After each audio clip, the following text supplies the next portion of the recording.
The metallic click of rifles being cocked echoed through the shattered remains of a field hospital near the French border. It was April 1945, and Greta Hoffmann's hands trembled as she clutched a bloodied bandage frozen in place among the rubble. The Battle of the Ruhr had just ended, and the American forces were sweeping through, capturing what remained of German medical units. She had heard the shouting in English, the heavy boots crunching over broken glass and debris. But nothing, absolutely nothing, had prepared her for what she saw when the door burst open. Black soldiers, American soldiers, their faces dark against the spring sunlight streaming through the shattered windows. Greta's breath caught in her throat. Every muscle in her body locked with terror so profound, she thought her heart might stop. This was it. This was the nightmare she had been warned about since childhood. The propaganda posters flashed through her mind, the radio broadcasts, the whispered stories from older nurses who claimed to know what happened to German women captured by black troops. She closed her eyes and waited for the violence to begin. But it didn't come. Instead, a calm voice spoke in broken German. "Miss, we are here to help. Are there wounded?" She opened her eyes slowly, expecting to see weapons raised, expecting cruelty. What she saw instead was a young man, perhaps 25 years old, holding a medical kit in one hand and his rifle lowered in the other. His face showed concern, not hatred. Behind him, other black soldiers were already moving through the hospital, checking on wounded German soldiers, offering water, calling for stretchers. Greta stood paralyzed, her mind struggling to reconcile what she was seeing with everything she had been taught. For more than a decade, the Reich had drilled into every German citizen a doctrine of racial superiority. And at the bottom of that twisted hierarchy, below even other conquered peoples, were black individuals. They were portrayed as subhuman, savage, dangerous. The propaganda machine had worked tirelessly to paint a picture of black soldiers as monsters who would rape, pillage, and destroy without mercy. The roots of this fear ran deep, far deeper than the Nazi regime itself. They stretched back to the end of the First World War, to the Treaty of Versailles, and to the French occupation of the Rhineland. When French colonial troops, many of them black soldiers from Senegal and other African territories, were stationed in the occupied German territories after 1918, the German population erupted in panic and rage. The German press launched a vicious campaign, calling it the Black Horror on the Rhine. Newspapers printed lurid, fabricated stories of assaults and violence. Posters depicted black soldiers as primitive beasts threatening German womanhood.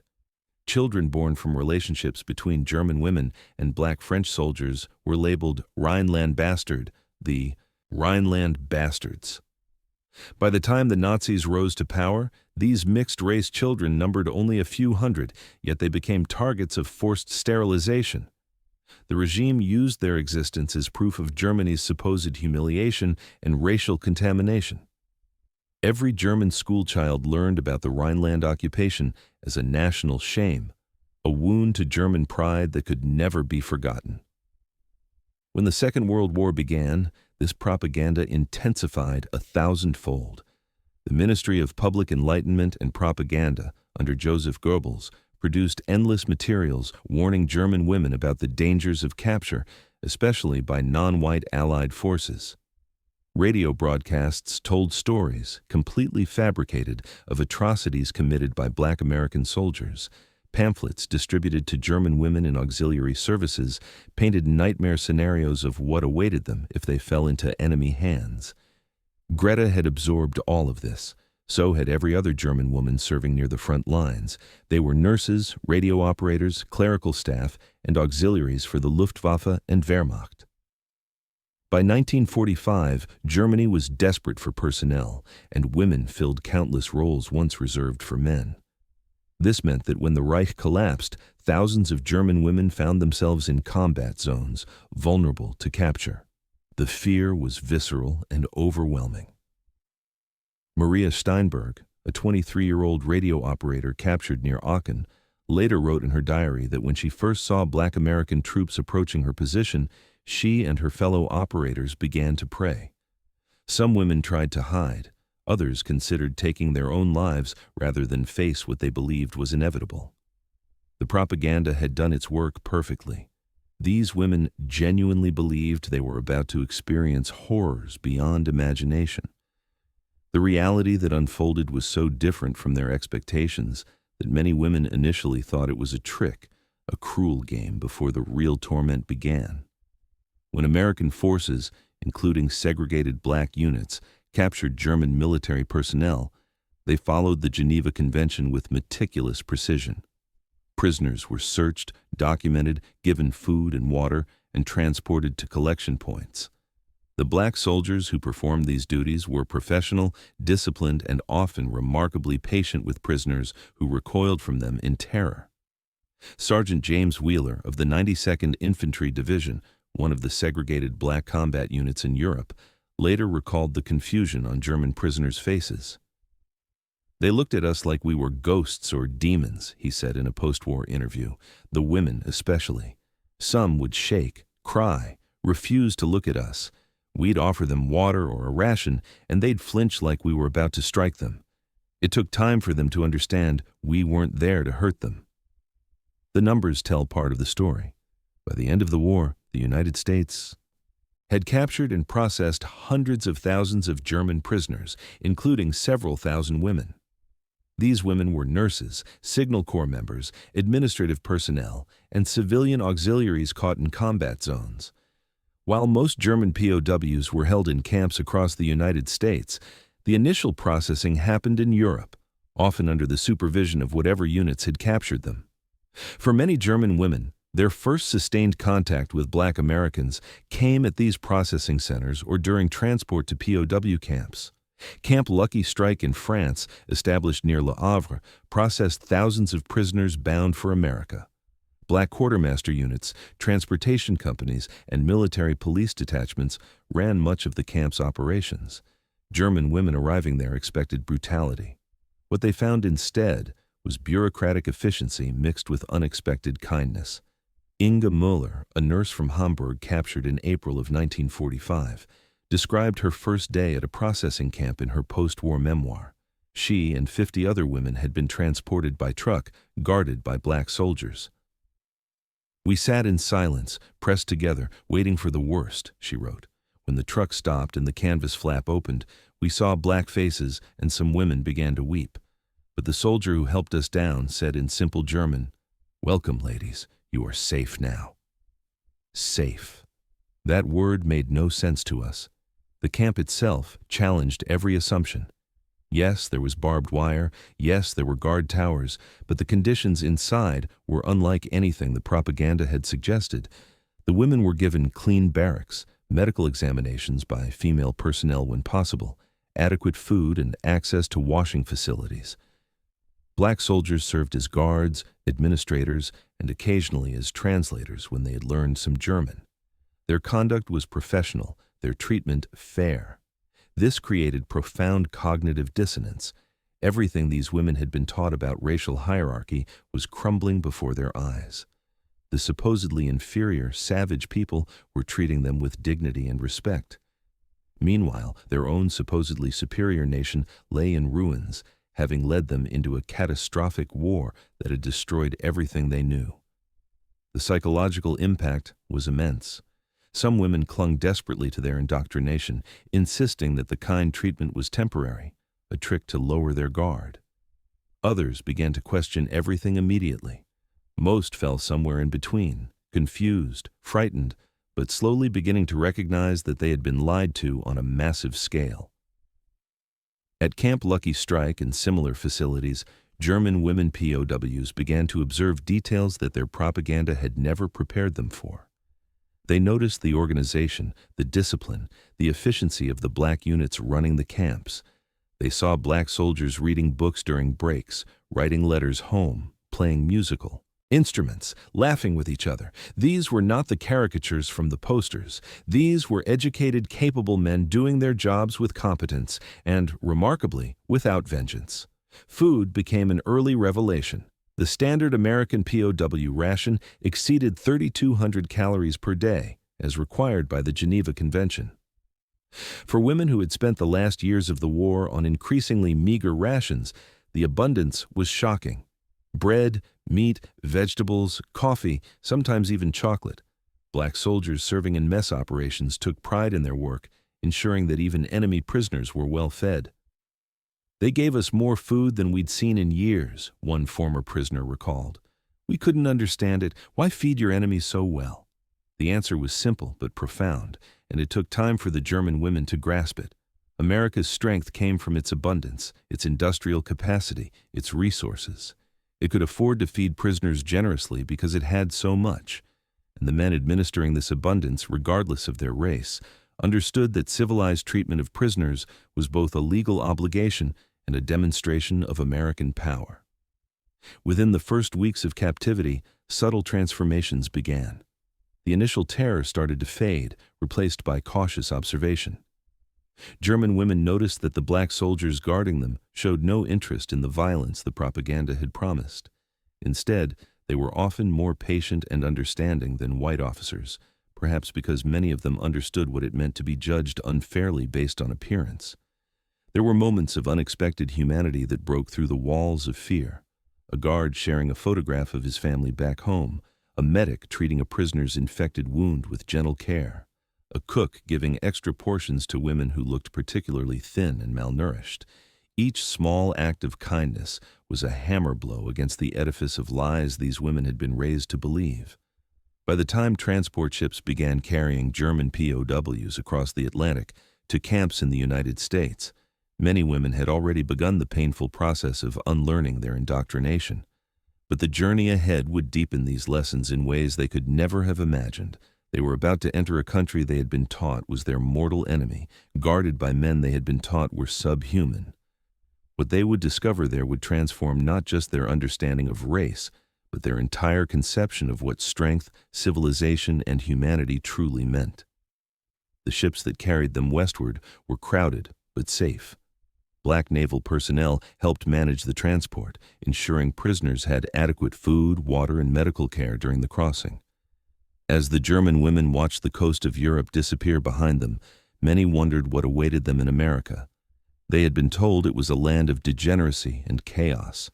They were about to discover the truth was far more complicated and far more challenging to everything they believed. The Atlantic crossing took 12 days, and for many German women prisoners, those days felt like a descent into the unknown. The Liberty ships that carried them westward were designed to transport troops and cargo, not comfort. Below deck, the air was thick and humid, smelling of salt water, diesel fuel, and too many bodies pressed together. Yet even here, in the belly of a ship crossing an ocean to captivity, the treatment defied everything they expected. Black sailors from the Merchant Marine and Navy supervised the prisoner transports. They ensured that meals arrived on schedule, that the sick received medical attention, and that sanitation facilities, primitive as they were, remained functional.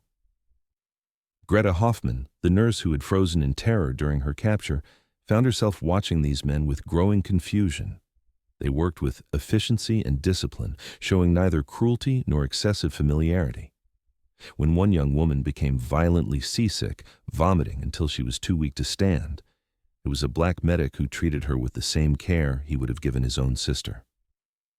During the crossing, the women had little to do but think. They huddled in groups below deck, speaking in hushed German, trying to make sense of their situation. Some clung to the propaganda, insisting that the kind treatment was temporary. "Wait until we reach America," one older woman warned. "That's when they'll show their true nature." But others, particularly the younger women who had seen more of the war's devastation, began to question. If everything they'd been told about black soldiers was a lie, what else had been false? The food told its own story. 3 times a day, meals arrived that exceeded anything available in Germany during the final years of the war. Bread that wasn't mixed with sawdust, real coffee, not the bitter ersatz made from acorns, canned meat, beans, and even occasional fresh fruit when supplies allowed. The portions were generous, calculated to meet the Geneva Convention standard of 3,200 calories daily. For women who had watched their rations shrink month after month as the Reich collapsed, this abundance was impossible to reconcile with their image of America as a decadent, weakening power. Maria Steinberg, the radio operator captured near Aachen, kept a hidden diary throughout her captivity. On the 6th day of the crossing, she wrote, "They feed us better than our own army fed us. The Negro sailors work hard, maintain order, but without meanness. I do not understand this. We were told they were savages. But I see men doing their duty, nothing more, nothing less." Perhaps everything was a lie. When the ships finally approached the American coast, fear spiked again.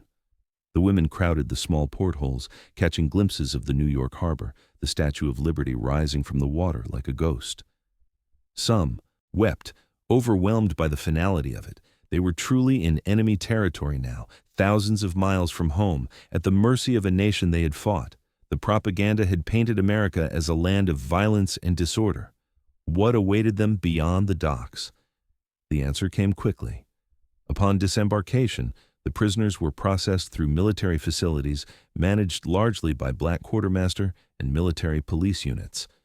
The 92nd Infantry Division and other segregated black units had distinguished themselves in combat, but many black servicemen were assigned to logistics, transportation, and camp administration roles due to the military's racial policies.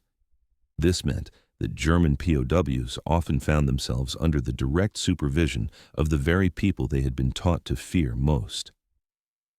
At Fort Dix in New Jersey, one of the major processing centers, German women prisoners encountered a system that ran with machine-like precision. They were photographed, fingerprinted, interviewed, and assigned identification numbers. Black soldiers conducted much of this work, speaking through translators, filling out forms, maintaining records. The efficiency was remarkable, almost German in its thoroughness, which unsettled the prisoners. This wasn't supposed to be possible. The propaganda had insisted that black people were incapable of such organization. From the processing centers, trains carried prisoners to permanent camps scattered across the United States. The train journeys became another revelation. Through the windows, the German women saw a country untouched by bombing. Cities stood intact. Factories operated at full capacity. Farms stretched across endless landscapes, green and productive. They saw American civilians going about their lives, shopping, working, living without fear of air raids or artillery. The contrast with bombed-out Germany was devastating. Many trains had black military police as guards. During one journey to a camp in Alabama, Inga Mueller, the nurse from Hamburg, witnessed something that shook her deeply. The train stopped at a station in Virginia, and she watched through the window as black soldiers were forced to eat in a separate, shabby dining area away from white soldiers. "They guard us, feed us, treat us with dignity," she later wrote, "yet their own country forces them to eat apart like they are contaminated. We are the enemy prisoners, but we receive better treatment than these men in their own homeland. This makes no sense." This observation was repeated by numerous German POWs throughout the war. The absurdity of the situation was impossible to miss. Black American soldiers fighting for a country that denied them basic civil rights treated German prisoners who had fought for a regime built on racial hatred with fairness and respect. The irony was profound, and it wasn't lost on the prisoners. The camps themselves varied in size and location, but most followed similar patterns. Camp Clinton in Mississippi, Camp Ruston in Louisiana, Camp Mexia in Texas all housed German POWs under conditions that met or exceeded Geneva Convention standards. At camps where black units served as administrators or guards, the German women discovered environments that were strictly regulated but surprisingly humane. Daily life began with roll call, followed by work assignments, meals, and limited recreation time. The work varied. Some women worked in camp kitchens or laundries, others did clerical tasks, mending, or light agricultural labor. Black supervisors assigned these tasks and monitored the work. What struck many prisoners was the absence of cruelty. Orders were given firmly, but without hatred. Mistakes were corrected with discipline, not violence. The guards maintained professional distance, neither fraternizing nor brutalizing.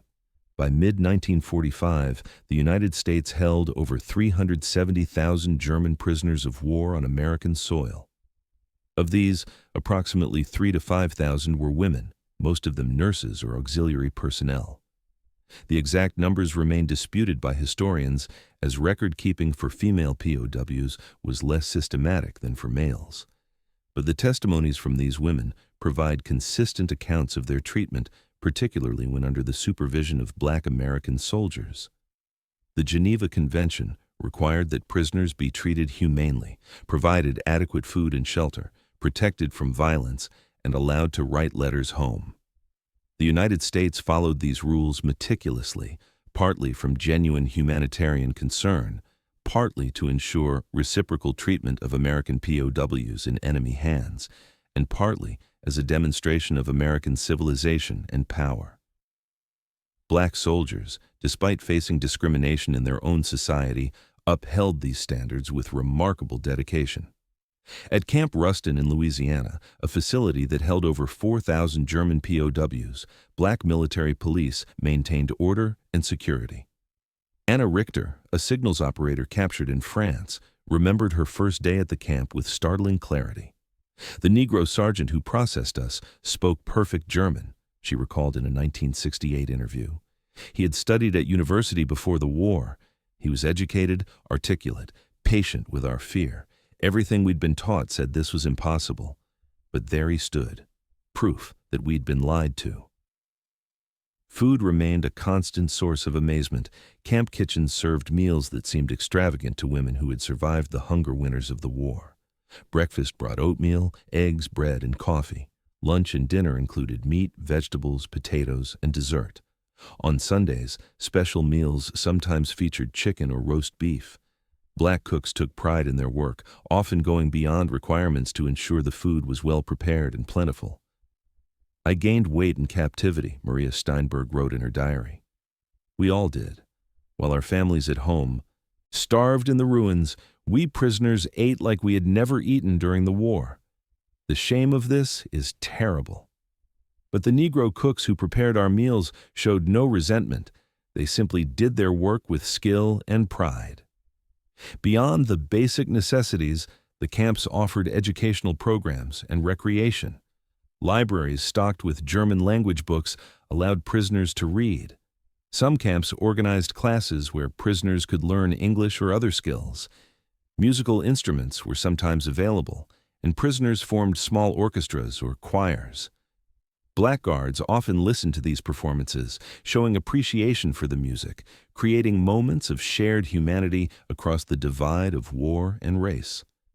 The transformation in the women's attitudes came gradually, accumulating through countless small interactions.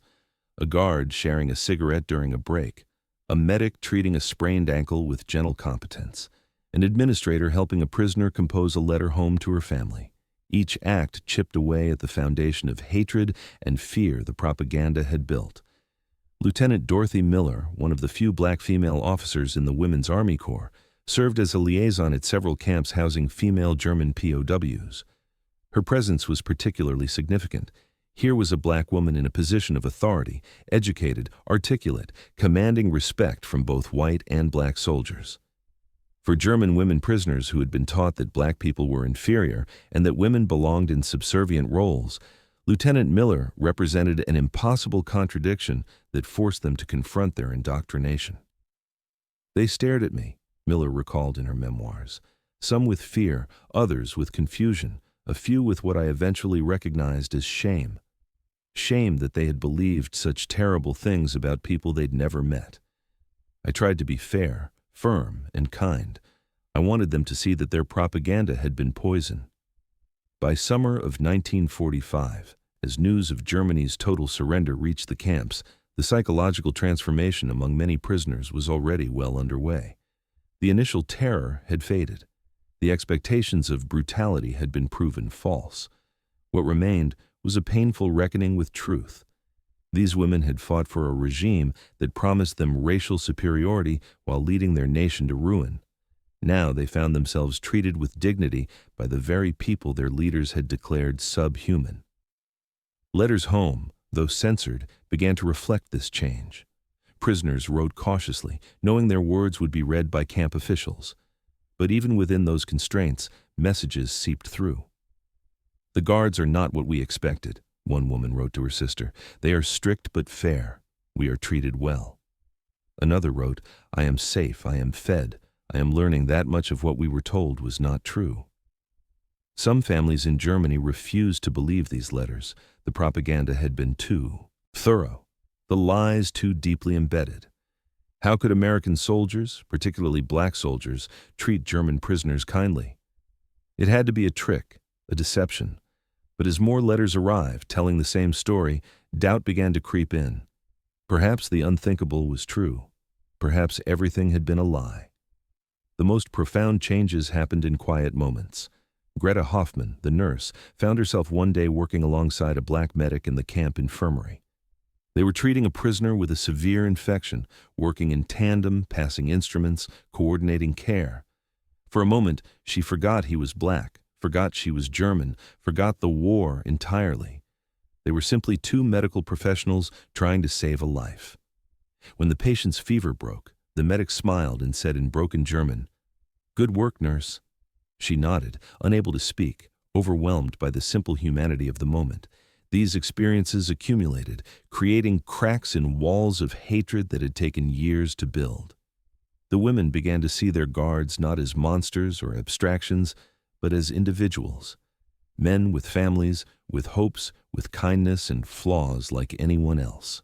The great lie of racial superiority crumbled under the weight of daily reality, and in its place grew something unexpected: respect, gratitude, and the beginning of understanding.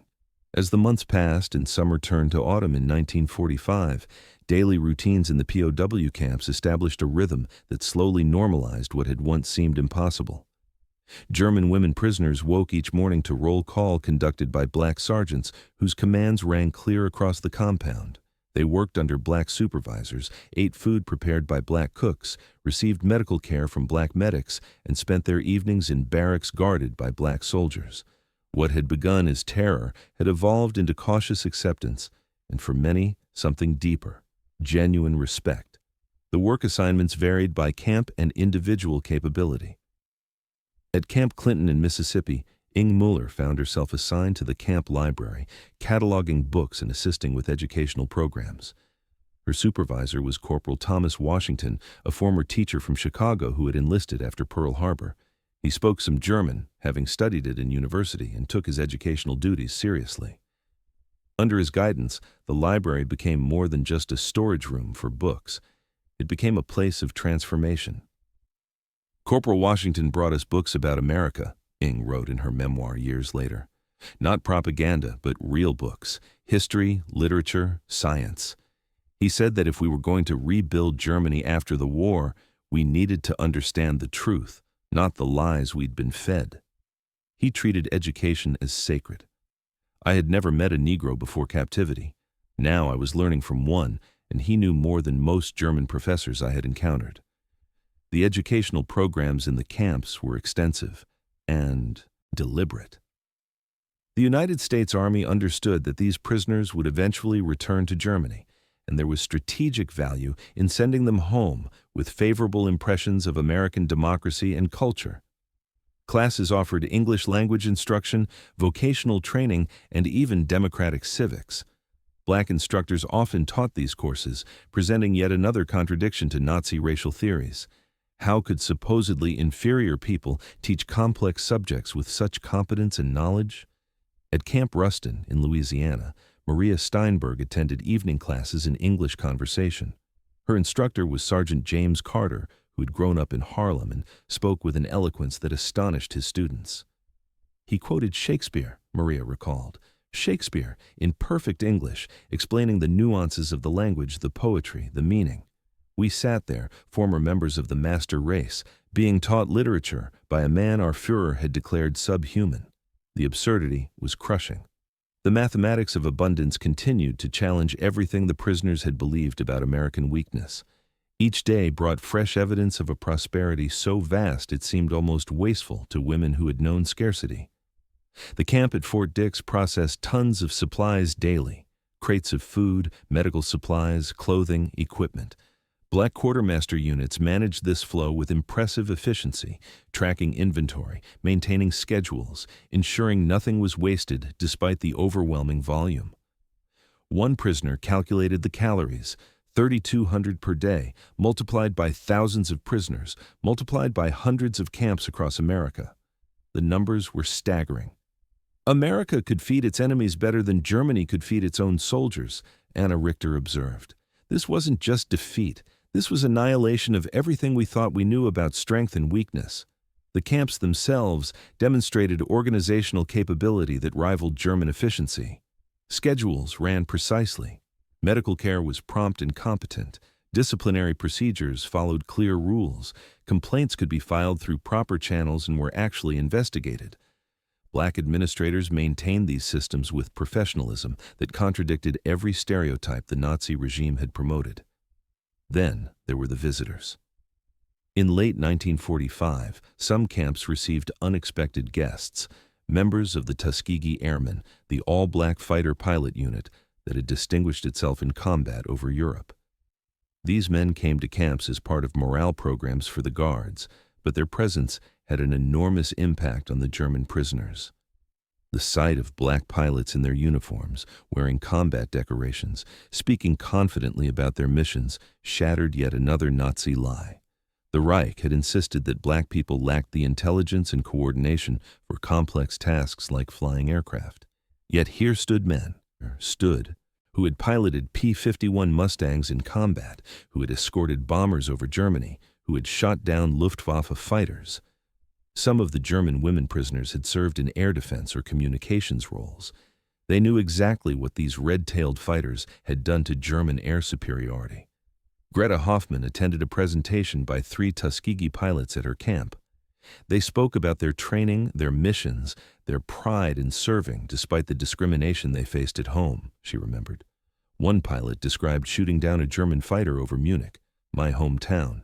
He could have been the man who ended the life of my cousin, who was a Luftwaffe pilot, and yet, as he spoke, I felt no hatred, only a terrible sadness that we had fought for a lie, while men like this fought for an imperfect truth.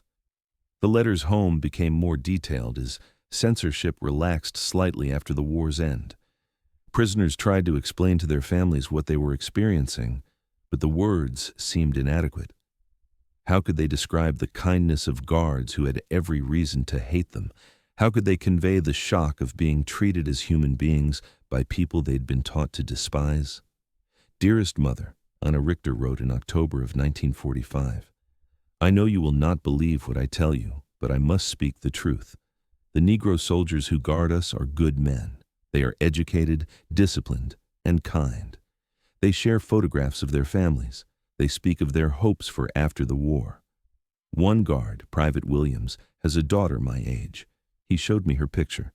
She is studying to be a nurse, just as I trained. He said he hopes she will help heal the world. Mother, we were lied to about everything. Her mother's response when it came months later revealed the depth of disbelief back in Germany. Anna, you must be careful what you write. Perhaps you are being forced to say these things. No one here believes such stories. The Americans must be deceiving you. This disconnect between the prisoners' lived experience and their families' continued belief in propaganda created a painful isolation. The women had already lost their country to defeat. Now they were losing their shared reality with the people they loved. The cognitive dissonance became unbearable for some. A few prisoners clung desperately to their Nazi beliefs, refusing to accept what they saw daily. They insisted the kind treatment was manipulation, that the black soldiers were exceptions, that racial theories remained valid despite all evidence. But these hardliners became increasingly isolated. Most prisoners, confronted with months of evidence that contradicted their indoctrination, began the painful process of acknowledging they had been deceived. This acknowledgement came at different speeds and in different ways. For some, it was a sudden revelation. For others, a gradual erosion of certainty. But common to almost all was a sense of profound shame. They had supported, or at least not opposed, a regime that had built an entire ideology on lies. Those lies had led to war, destruction, genocide, and the deaths of millions. And now, in the ruins of that ideology, they found themselves treated with decency by the very people they had been taught to hate. The relationships that formed were complicated but real. Prisoners and guards maintained appropriate distance as regulations required, but within those boundaries, mutual respect grew. Black soldiers recognized that many of these women had been victims of propaganda, young people caught up in forces beyond their control. The prisoners, in turn, began to recognize the humanity and dignity of men who served a country that discriminated against them, yet still upheld its highest ideals in how they treated enemies. Private Marcus Johnson, a guard at Camp Mexia in Texas, later wrote in a letter to his wife, "These German girls were taught to fear us, to hate us. Now they see we're just men doing our duty. Some of them have started to learn English from us. They ask questions about America, about our families, about our lives.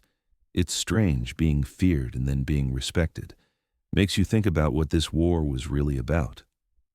The irony was not lost on anyone involved. Black soldiers who could not eat at the same lunch counters as white Americans, who faced segregation in their own military, who returned home to Jim Crow laws and discrimination, treated German prisoners who had fought for a racist regime with fairness and humanity. This paradox forced the German women to confront uncomfortable truths about both nations. "America was imperfect," Maria Steinberg wrote in her diary, "but it was trying. Germany had claimed perfection and had created hell. The Negro soldiers showed us that you could fight for an ideal even when your country fell short of it. They believed in American principles of equality and justice, even though America didn't fully extend those principles to them. That faith, that hope for something better, that was what we had lost in Germany. We had followed a man who promised perfection and delivered apocalypse." Cultural exchange happened in small moments. A guard teaching prisoners to play baseball during recreation time, explaining the rules with patience and humor. Prisoners teaching guards German songs, voices blending in the evening air, the sharing of photographs, stories, memories of life before the war.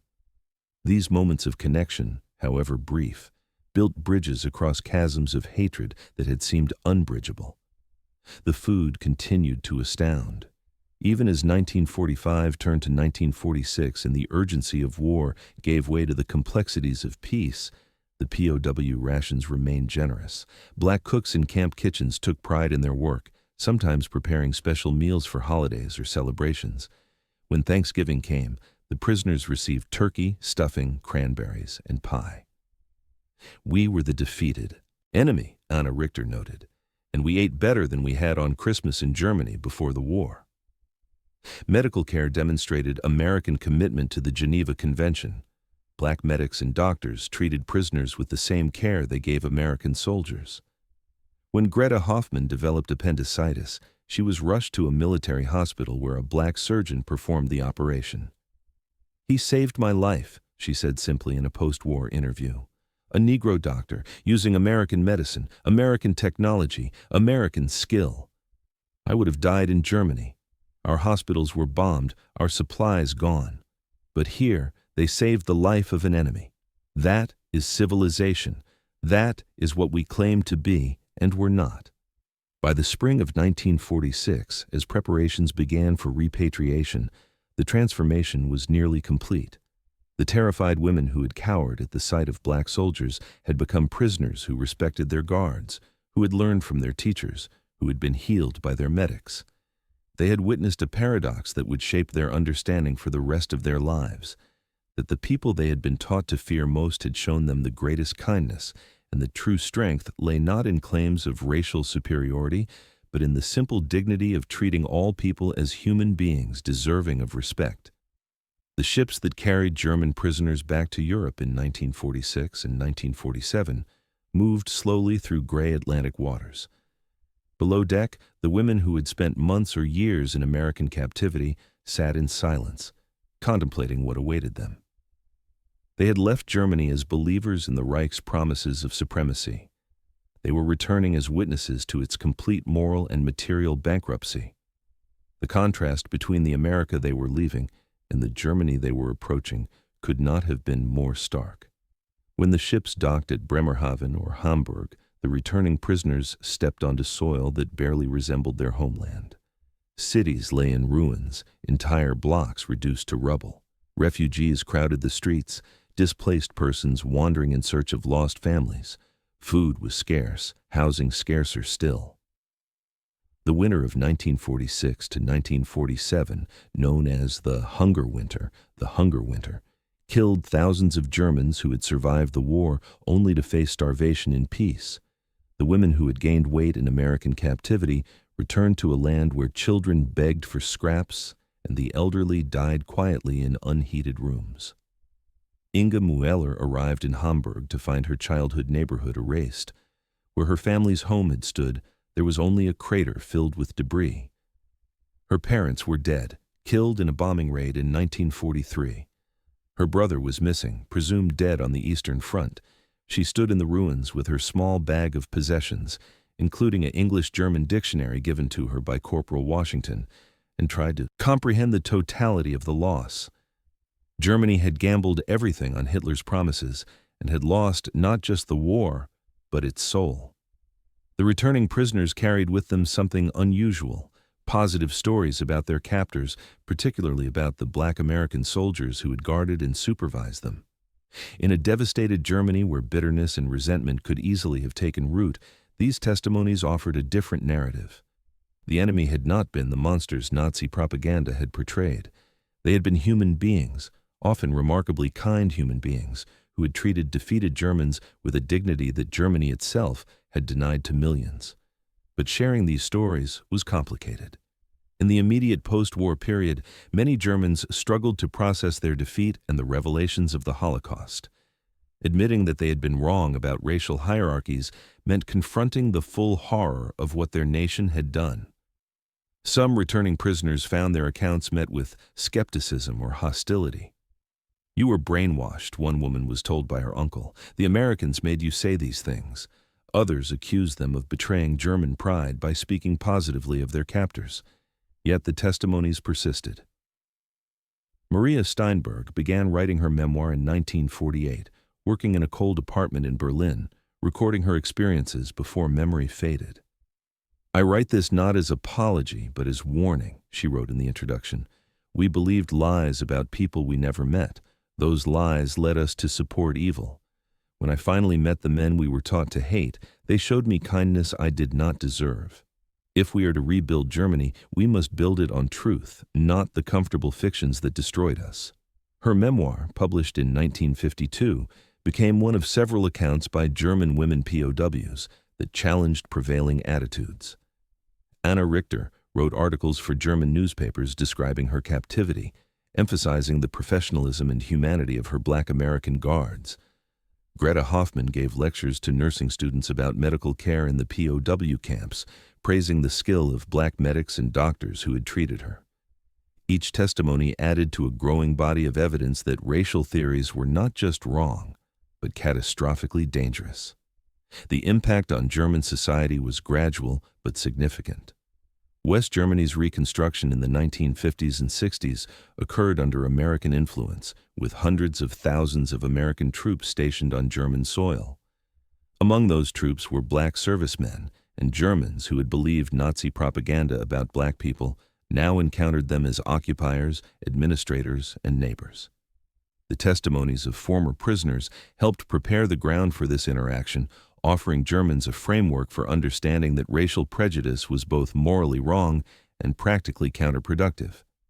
Educational reforms in West Germany explicitly rejected Nazi racial ideology.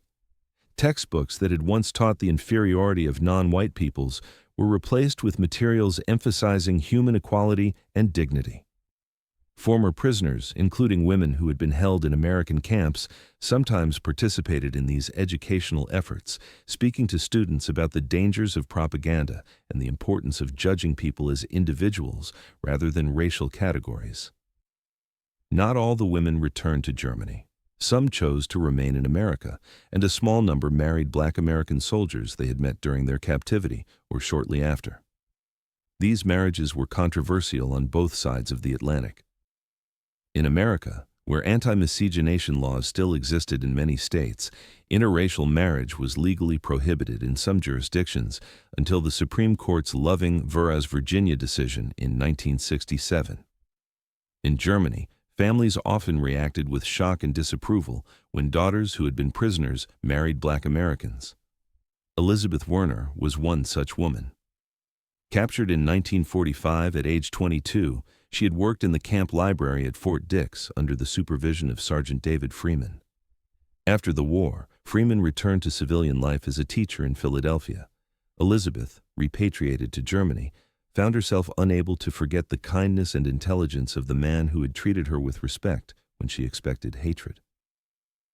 They corresponded for 2 years before she made the decision to immigrate to America in 1949. They married in Pennsylvania, facing considerable hostility from both black and white communities, but building a life together that lasted 53 years until David's death in 2002. "People ask me how I could marry a black man after being raised in Nazi Germany," Elizabeth said in a 1998 interview. "I tell them that Nazi Germany taught me to hate, but David taught me to see. He saw past my uniform, my nationality, my indoctrination, and treated me as a human being. That kindness saved my life in more ways than one. How could I not love him for that?" Their children and grandchildren became living refutations of the racial hatred both Germany and America had struggled with. The historical significance of these POW experiences extends beyond individual stories. The German women who encountered black American soldiers during captivity became an unexpected bridge between cultures at a critical moment in history. They returned to Germany during the occupation period when American forces, including thousands of black servicemen, were establishing military bases and administrative structures across the country. Their testimonies helped ease tensions and counter residual Nazi propaganda that might have poisoned German-American relations. Moreover, these experiences contributed to the broader transformation of German attitudes toward race and diversity. Modern Germany, with its constitutional commitment to human dignity and its rejection of racial ideology, was built partly on the hard lessons learned from Nazi defeat. The women who had expected brutality from black soldiers and instead found kindness added their voices to the collective understanding that racial hatred was not just morally wrong, but based on lies that had led Germany to catastrophe. The military records tell part of the story. The United States Army's careful adherence to the Geneva Convention in its treatment of prisoners, including the use of black soldiers in supervisory and administrative roles, demonstrated that racial integration could work even in the disciplined environment of POW camps. This experience, though segregation persisted in the American military until President Truman's executive order in 1948, showed that black servicemen could perform complex duties with excellence, contributing to the growing pressure for military desegregation. For the black soldiers themselves, the experience was complex and often painful. They had fought for a country that denied them full citizenship. They had treated enemy prisoners with a dignity that their own nation sometimes refused to grant them. Private Marcus Johnson, the guard from Texas, returned home after the war to face Jim Crow segregation in his hometown. "I guarded German prisoners who saluted me, who called me Herr Sergeant, who treated me with respect," he wrote in his journal. "Then I came home and couldn't drink from the same water fountain as white folks. Something's got to change." That change came slowly, driven by veterans like Johnson, who had seen a different world and refused to accept injustice at home. The civil rights movement of the 1950s and 60s drew strength from black veterans who had served their country with honor and demanded the equality they had earned. The irony that German prisoners had sometimes received better treatment than black American citizens became a powerful argument for reform. By the time Greta Hoffman died in 1996, she had spent 5 decades as a nurse and educator in Germany. She had trained hundreds of young nurses, always emphasizing the importance of treating every patient with dignity, regardless of race, nationality, or background. In her final interview, given to a German television documentary about POWs, she reflected on her experiences. "I was raised to believe in racial superiority. The war destroyed Germany, but my captivity destroyed my prejudice. The black American soldiers who guarded me showed me what real strength looks like. It isn't in domination, it's in the ability to be kind to someone who doesn't deserve it. They owed me nothing. I was their enemy. But they treated me as a human being. That changed everything."